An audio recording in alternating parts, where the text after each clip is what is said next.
Angelyn Mitchell, and I'm an associate attorney with Cordell & Cordell in our office in St. Louis, Missouri, which is our main office or our headquarters. And tonight I am joined by Mr. Armin Brott, who is known as Mr. Dad. And Mr. Brott is is America's most trusted dad. He is the author of 6 best-selling books on fatherhood. He's written for dozens of major publications, including Newsweek, the New York Times, Men's Health, and Parenting Magazine. He's appeared on numerous television shows. He hosts, I believe, a radio show called Positive Parenting, which airs in San Francisco, Memphis, and some other markets. And he is brought to us this evening through Men's Health Network, for whom he serves on the board of directors. Men's Health Network is a nonprofit organization committed to improving the health and wellness of men through their outreach. And they can be found at menshealthnetwork.org. So welcome, Armin. How are you? I'm great, Angelyn. Thanks for having me. Oh, well, thank you for being with us. I want to talk a little bit about some of the books that you have written, and I just want to briefly mention the titles of all of them, and then we're going to focus specifically on a couple. Okay.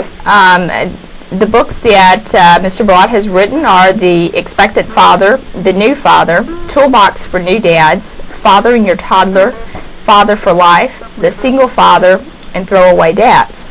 Kind of a theme there. Yeah, I would say so. So you're interested in dads, right?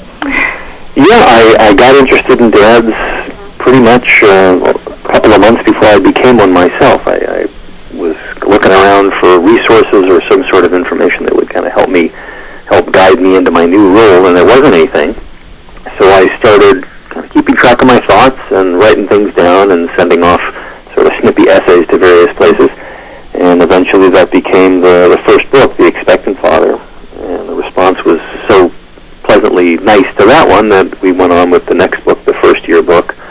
And it's just been going on ever since, just kind of continuing to write the books that I wish I would have had at the time.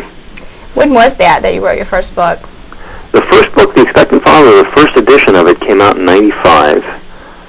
And it has been continually updated and spiced up over the years, so it's always a pretty up-to-date version. And that one actually, along with The New Father, A Dad's Guide to the First Year, those are just out in audio now.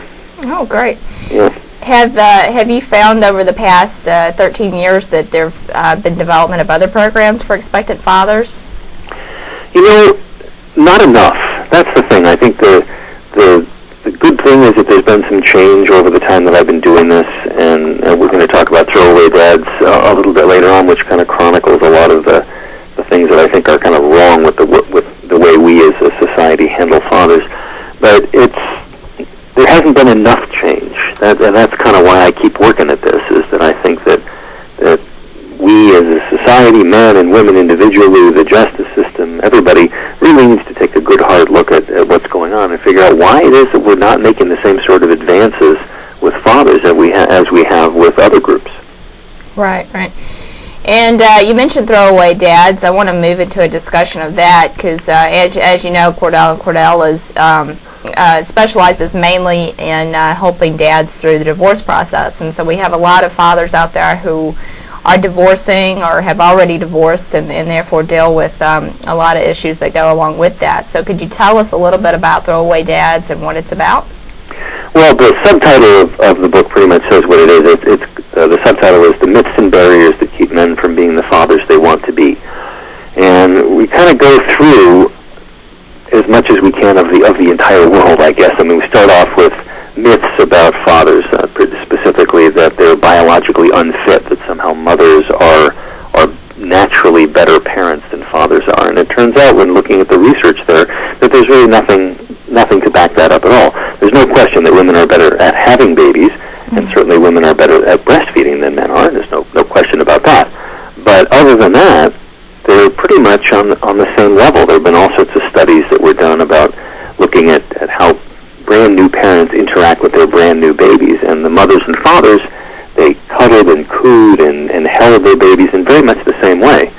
So this myth of the biologically unfit or the biologically superior mother is not really what's happening. Then we have other myths about how bumbling and idiots. And that one, all you got to do is turn on the television to get a look at that one. I mean, pretty much all of the fathers on TV shows are really dopey. I mean, their wives certainly never look to them for authority. Their kids never would actually go to them with a serious question. They're kind of looked at as just another kid around the house. And then if you look a little further, you look even at the commercials. There's this continual emphasis on mom. You know, think about Choosy Mothers Choose Jif, and Mom will get it out with AOL, and Dr. Mom for Robitussin, and all of these kinds of things. And it really just ultimately all of that sort of conspires to send home a message to little girls as they're growing up that no sense in wanting to have a man around the house, no sense in wanting to have a relationship with the father of your child, because you can do it okay on your own.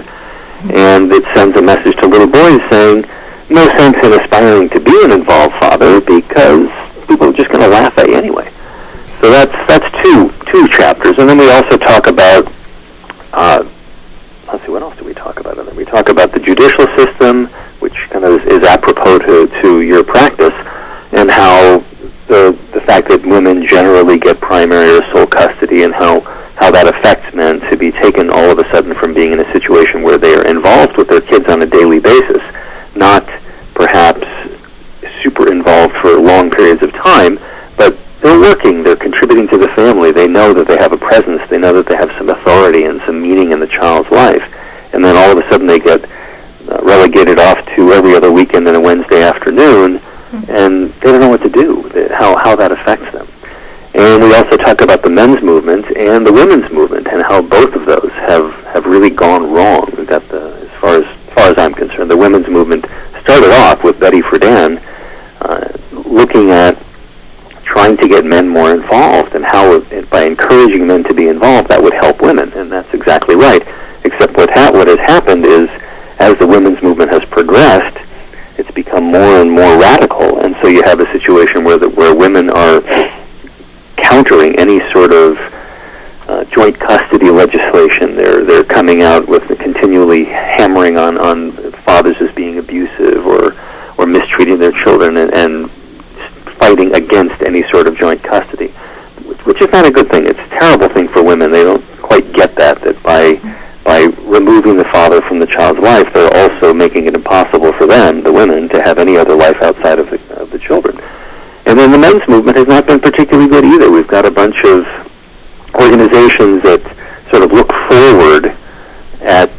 backwards at kind of coming to terms with your own father and learning how your own father influenced you, and getting on the right page with all of that. And that's important, no question about it, but we are not looking forward and saying, how are you going to be a good dad?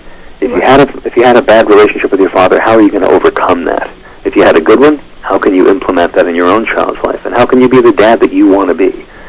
So all of those things is what we talk about, and it was kind of a long-winded answer, but that's what we talk about in Throwaway Dads, kind of looking at the complete picture of dads want to be involved with their kids, and here are all sorts of things that are kind of getting in their way, that are making it hard.